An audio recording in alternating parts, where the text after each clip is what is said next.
Follow these tips and you will have the absolute best prime rib of your life this holiday season.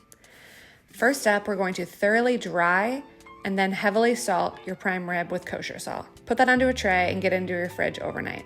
Next day, we're gonna cut the bones off the meat, but put them off to the side. We're gonna use those later. Cut up some herbs. We used some thyme, rosemary, and a bit of sage, but really whatever you have on hand will be great. Then we're going to make an amazing binder with mayonnaise, yes mayonnaise, a bit of Dijon mustard, and Worcester, whatever you wanna call it. Trust us on this one. Then we're going to heavily season the prime rib with none other than Traeger prime rib rub all over, and then coat it in that mayo mixture that we made earlier. Trust us, it's going to do amazing things to the prime rib.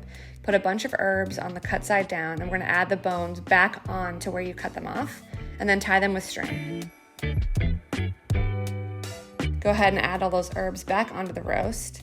Into a roasting tray, you're gonna put a bunch of vegetables and herbs. Stick your leave-in thermometer meter right in the center of the roast. And get this onto your Traeger. About halfway through cooking, you're gonna pour in some really nice beef stock off to the side. Make sure it doesn't touch the meat. After this is all done and it's ready to rest, you're gonna strain off those juices and you're gonna have the most insane au jus with all those meat drippings on there. Once the meat is rested, take off the bones and carve. Get this au jus all over it. I'm telling you guys, this is gonna be the best prime rib you've ever had.